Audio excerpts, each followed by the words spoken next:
Alright, this is a video of how I changed my spark plugs on a 2005 Cadillac Deville V8 Northstar, as you can see. Alright, this is how it probably looks under the hood, something similar to it if you have a Cadillac Deville Northstar like mine. Alright, what I did was take this off right here. As you can see, it has these pins. If you don't know how to take these pins off, you just press the center and then lift out and they come right off. Alright, then you take this off, this piece, put this to the side. Come back, this comes right off. Lift this up and it comes off. Alright, now here you have your 4 front spark plugs. Alright, first thing you're going to do is get you something that looks like this. Something to take these T-screws out.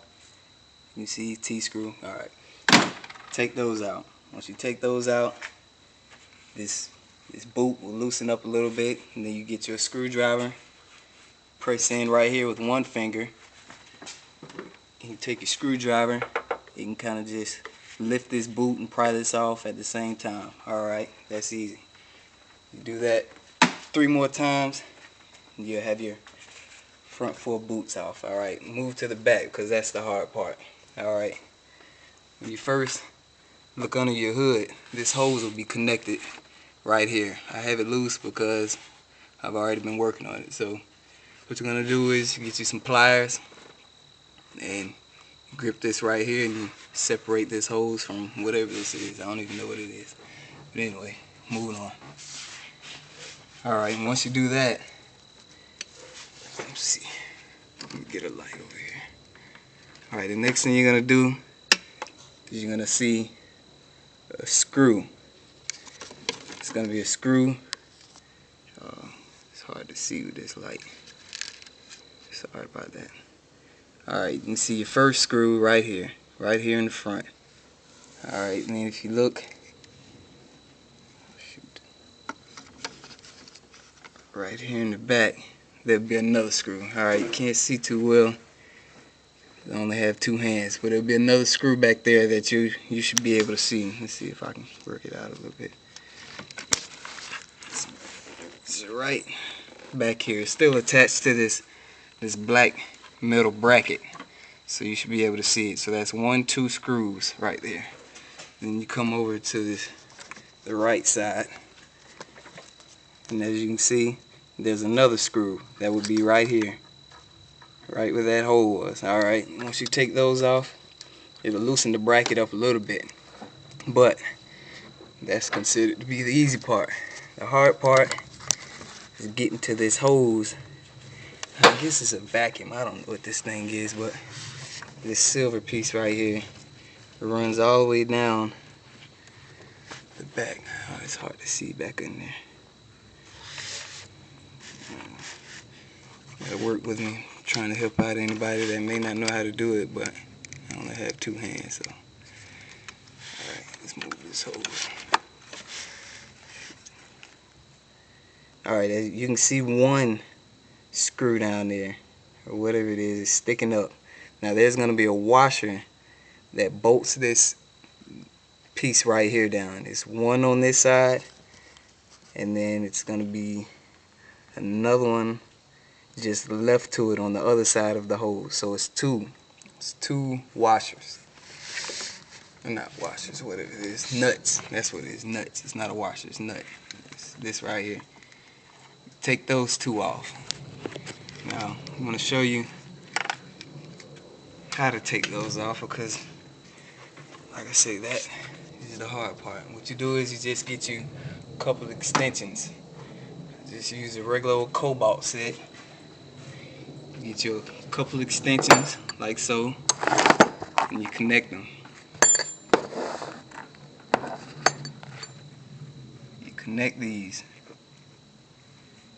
and then this, I think the size of that might have been a 10. Yeah. And then the size to take those nuts off is going to be a 10 on a standard set. Alright, now once you get that all connected, you're going to put this extension, the fully connected extension, you're going to put that behind this tube in this middle piece, running right alongside of this silver hose. This silver hose that runs straight down. And then you put that onto the nut. Alright, once you put that on the nut, then you insert your ratchet into your extension. Alright, so put the extension on there first and then attach your ratchet. Alright, once you do that, you unloosen those two nuts.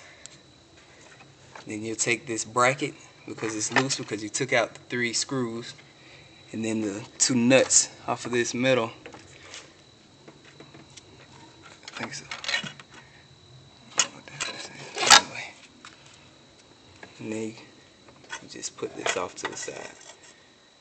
Alright, I just left it right there. I left this wire attached. It still has play. I'm not stretching it too far. Alright, like I said, on the front, you can use a screwdriver to pry that off. But once you go to the back, it's a little different. Now you can see, let me get my light again. Alright, now you can see your rear plugs. See what it looks like? It's some type of cream or something on top of that black piece. Well, it's really not. I don't know what it is. It just looks like that. Alright, so you got 1, 2, 3, and then your 4th one is right there. Alright, so I've already taken this loose. There's going to be another one of these T-screws that's connected right there. That's where you're going to take off right there. So once you take that off, you have another connection. And I'm going to show you what this connection looks like because it's a little different. I've already taken it loose. Alright, it's hard to see, but you see that connection?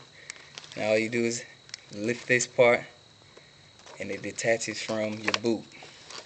You don't need a screwdriver. I just stuck my finger back there and it unsnapped. Alright, and then you pull your boot straight out. Come tight back there. Alright, pull your boot straight out. That's what the boot looks like. You may need to clean it up a bit, which I will clean this one up. I've already removed the old spark plug. But how I remove the old spark plug is I use the more heavy duty ratchet. Duralast is nice, sturdy, heavy.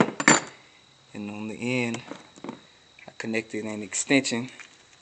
And then I use the 5/8 swivel spark plug ratchet. That's the name, brand, whatever. That's what I use. Alright, and what you're going to do is just use your extension and the actual spark plug.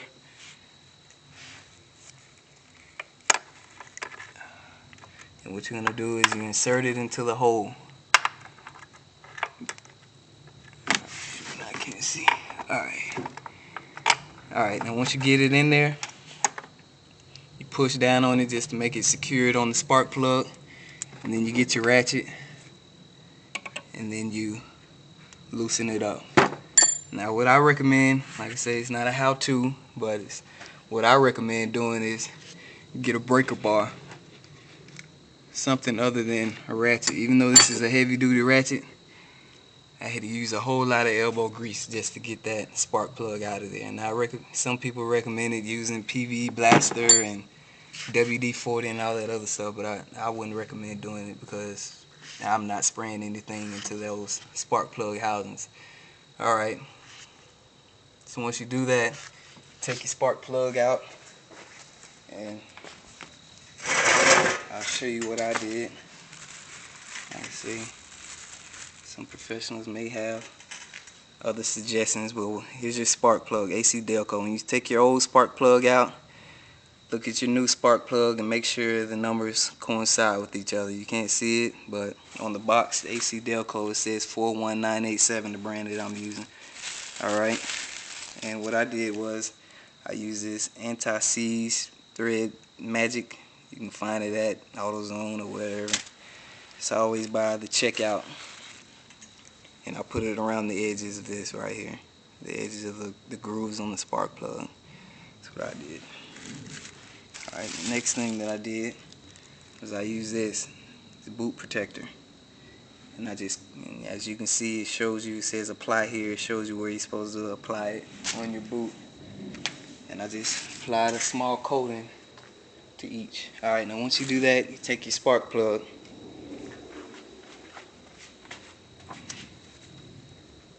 I'll sit my spark plug up here.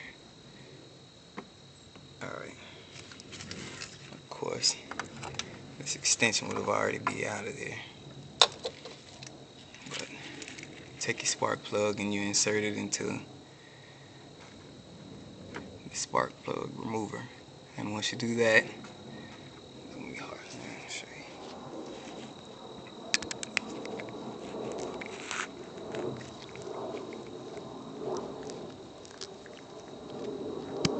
Alright.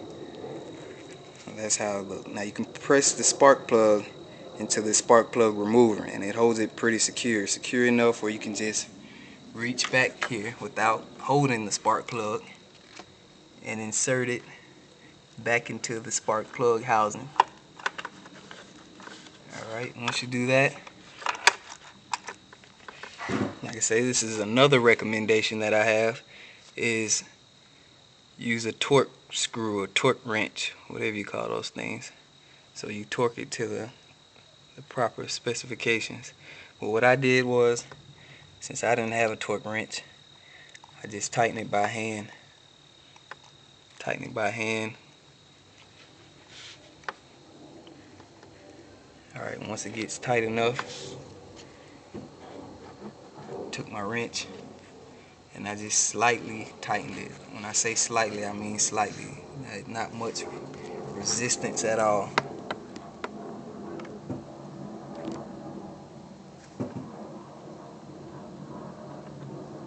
I mean, you want to make sure it's tight, but you definitely don't want to tighten it too tight. Alright, so once you do that, you put your boot back on, and then you'll start tightening all this other stuff up. And that's pretty much it. That's what I did. I'm no mechanic, I'm no professional, but it's what I did and it worked. Alright.